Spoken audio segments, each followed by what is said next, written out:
एक गांव में अपराजिता नाम की एक लड़की अपनी विधवा सौतेली माँ और अपनी छोटी बहन के साथ रहा करती थी। बचपन से ही अपराजिता जितनी बुद्धिमान और प्रतिभाशाली थी, उतना ही अच्छा वो गाती भी थी। लेकिन पिता की मृत्यु के बाद उसे परिवार की सारी जिम्मेदारियां उठानी पड़ गई। परिणाम स्वरूप उसे अपना गाना और पढ़ाई दोनों छोड़नी पड़ी। दिन भर परिश्रम करने के बाद उसे घर वापस आकर घर का सारा काम भी करना पड़ता। इतना कुछ करने के बावजूद उसे केवल उपेक्षा और अपमान ही मिलता था। कभी कभी ऑफिस में ओवर टाइम भी करना पड़ता, इसलिए घर लौटने में देर हो जाती थी और हर रोज घर में अशांति का माहौल रहता था। अपराजिता भी सब कुछ सहते सहते खुद को मना लेती थी, क्योंकि उनके सिवा उसके पास कोई नहीं था। लेकिन एक दिन उसकी सब्र की धार टूट जाती है। ऐसे ही एक दिन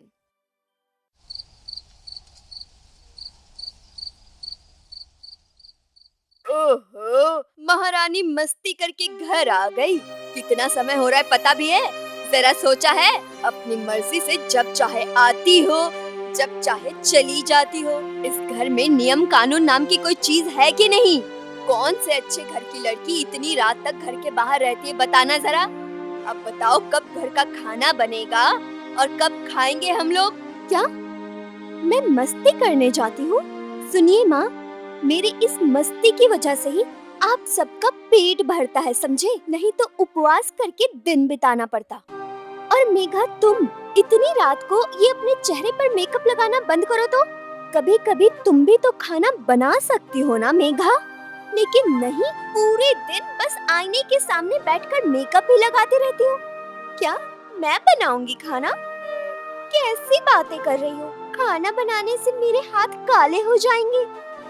तुम्हें पता है कॉलेज में इस ग्लैमर की वजह से कितना नाम है। मैं हाथ चलाकर खाना वाना नहीं बना पाऊंगी। अगर तुम्हें इतनी ही प्रॉब्लम है तो बाहर से खाना खरीद कर ला सकती थी ना। मुझे मत बोलो खाना बनाने के लिए, मैं वो सब नहीं कर पाऊंगी। I am sorry. आजकल बहुत ज्यादा बोलने लग गई हो तुम। 2-4 पैसे क्या कमाने लग गई हो? कुछ ज्यादा ही गर्मी हो गई है तुम्हें। और कौन सा ऐसा पकवान खिलाती हो हमें? माँ, मेरे कहने का ऐसा कोई मतलब नहीं था। अगर हम सब कोई मिलकर काम करेंगे तो इसमें कोई प्रॉब्लम नहीं होगी। आप तो मेघा को समझा सकती है ना, बोलिए। बस बहुत हो गया। तुम्हें हम लोगों को लेकर चिंता करने की जरूरत नहीं है। और मेघा अभी पढ़ाई लिखाई कर रही है, उसे मैं घर के काम में लगाकर उसका करियर बर्बाद नहीं करना चाहती। तुम अपने बारे में सोचो और हम अपना सोच लेंगे। कुछ महीनों के बाद अपराजिता के लिए एक अच्छा रिश्ता आया, चौधरी कुलीन परिवार का। दुर्गा पोड़ा जी अपराजिता को देखकर पसंद कर लिए और उसे अपनी बहू बनाना चाहते थे। कुछ दिनों के बाद सुकुमार के साथ अपराजिता की शादी हो गई। लेकिन शादी के अगले ही दिन वो समझ गई कि ये शादी उसके लिए अच्छा नहीं है।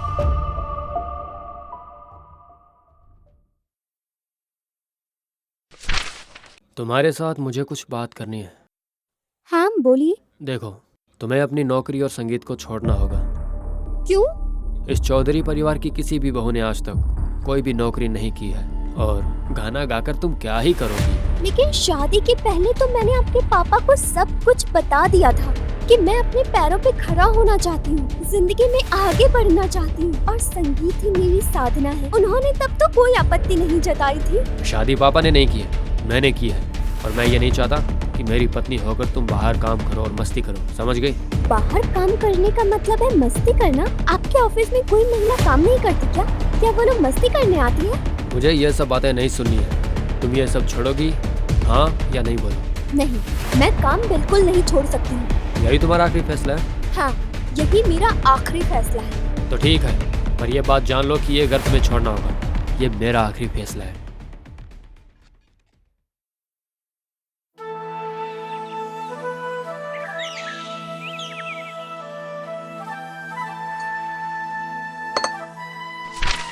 देखो बहू, मेरा सुकुमार बिना माँ का बेटा है।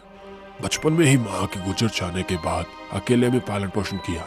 कभी मैंने उसे माँ की कमी महसूस नहीं होने दी। लेकिन अब लग रहा है कि मैं गलत था। मेरा बेटा हाथ से बाहर हो गया है। सिर्फ तुम उसे सुधार सकती हो और कोई रास्ता नहीं है। मैं अपनी तरफ से पूरी कोशिश करूंगी पिताजी। बस इसी तरह दिन गुजरते गए। दिन ब दिन सुकुमार का अत्याचार बढ़ता ही जा रहा था। अपराजिता भी मान लेने की कोशिश कर रही थी। अपना मुंह बंद करके सब कुछ सहती रही। उसके बाद भी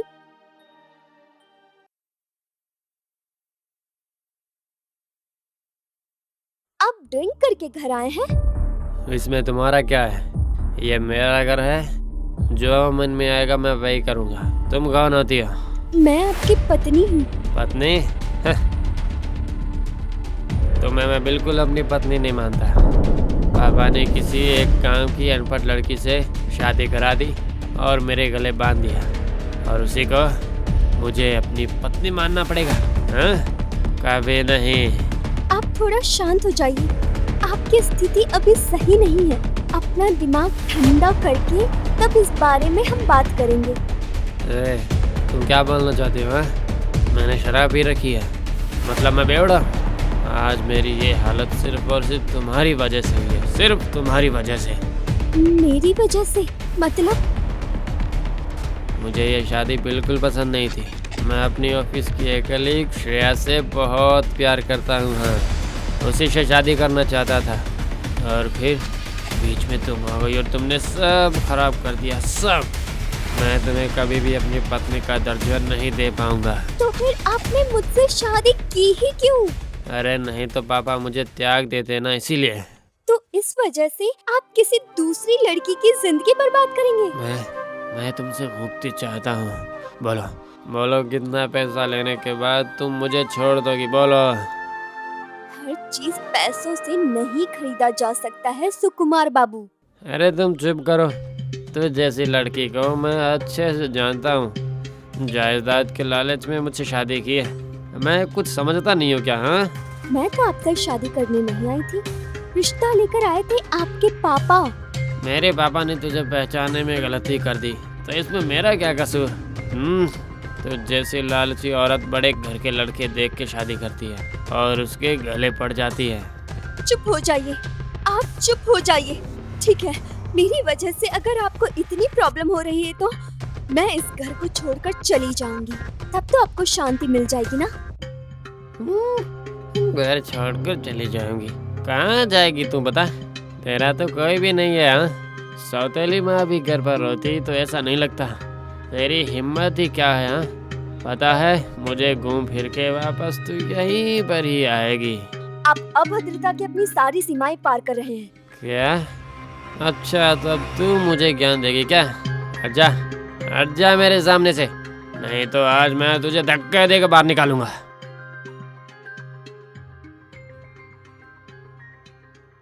उसी रात को अपराजिता घर से निकल जाती है। इसके बाद सुकुमार और अधिक मनमानी करने लगता है। दुर्गापद जी भी एक दिन घर छोड़कर चले जाते हैं। उसके बाद कई साल बीत जाते हैं। सुकुमार को चोर कहकर ऑफिस से निकाल दिया जाता है। उसे कहीं और नौकरी नहीं मिलती है। सुकुमार का गुजारा करना मुश्किल हो रहा था। वो गली गली भटकता रहता। ऐसे ही एक दिन उसे एक ऑफिस नजर आया। नारी द बॉस। एक बार अंदर जाके देखता हूँ, शायद कुछ मिल जाए। क्या मैं अंदर आ सकता हूँ? जी आइए। क्या मैं बैठ सकता हूँ? हाँ बैठिए। नमस्कार। बाहर देखा कि बेसहारा लोगों की मदद करना ही आपका एकमात्र लक्ष्य है। आपने ठीक ही देखा है। असल में मैं मैडम एकदम बेसहारा हूँ। मुझे एक नौकरी की बहुत ही जरूरत है। नाम क्या है आपका? सुकुमार चौधरी। आप वही सुकुमार है ना, जिसे पैसा चोरी करने के इल्जाम में ऑफिस से निकाल दिया गया था? हाँ मैडम, मैं वही हूँ। लेकिन मेरा यकीन कीजिए, मैंने कोई चोरी नहीं की थी। असल में मैं एक चक्रांत का शिकार बन गया था मैडम। चक्रांत? किस तरह का चक्रांत? मेरी कलीग श्रेया मुझे प्यार के जाल में फंसाकर और ऑफिस के पैसे चुरा लिए और अपना सारा दोष मुझ पर डाल दिया। मेरा यकीन कीजिए मैडम, मैं निर्दोष हूँ। सुना है आपकी पत्नी, आपके पिताजी सब घर छोड़कर चले गए हैं। ये सब मेरा दुर्भाग्य है। मैंने अपनी अपराजिता को कभी पहचाना ही नहीं, इसीलिए आज मेरी ये हालत है। ठीक है, अब मैं चलता हूँ। जा कहाँ रहे हैं? इतना कुछ जानने के बाद भी आप मुझे नौकरी थोड़ी देंगे। रुकिए सुकुमार बाबू। अपराजिता! अजी हाँ सुकुमार बाबू, मैं वही अपराजिता हूँ जिसे आपने घर छोड़ने पर मजबूर किया था मुझे संगीत छोड़ने के लिए। घर की बहू का बाहर जाकर काम करने से आप जैसे मर्द की मर्दानगी को ठेस पहुँचती है, तभी तो आप उन्हें हमेशा पैर के नीचे रखना चाहते हैं। बातें करते हैं आपके बताए अनुसार चलने के लिए, वैसे नाम तो देते हैं घर की बहू का और व्यवहार करते हैं एक नौकरानी की तरह। काम वाली को भी अगर घर अच्छा ना लगे तो वो काम छोड़कर जा सकती है, लेकिन हमारे पास तो वो रास्ता भी नहीं है सुकुमार बाबू। कभी सोचकर देखा है आपने, ऐसी कितनी अपराजिता है जो अपना सपना, सुख, साधना, अपना परिवार सब मिटाकर आप जैसे लोगों के लिए एक दिन बिना सोचे समझे अपना घर छोड़कर आपको अपना बना लेती है, और आप लोग तो उनकी आजादी ही छीन लेते हैं। मुझे अपनी गलती का एहसास हो गया है, प्लीज मुझे माफ कर दो। कुछ गलतियों की माफी नहीं होती। पापा, आप यहाँ पे? मैंने भी तुमसे अपमानित होकर घर छोड़ दिया था, गली गली भटक रहा था। मेरी अपराजिता मुझे यहाँ पर लेकर आई थी। एक दिन जिस लड़की को तुमने अनपढ़ गवार कह के छोड़ दिया था, उसने आज ये साबित कर दिया कि शिक्षा सिर्फ किताबों के पन्नों में नहीं होती है। उसने औरतों के अस्तित्व को आज साबित कर दिया। मुझे माफ कर दीजिए पापा। माफी मुझसे नहीं, इससे मांगो। अपराजिता के पास जाओ। मुझे माफ कर दो अपराजिता। तुम ही नारी, तुम ही शक्ति, तुम निपीड़ित हो, तुम ही भक्ति हो, प्रेममयी हो तुम, स्नेहमयी हो तुम। जिंदा रहे हर एक अपराजिता। शुभ नारी दिवस।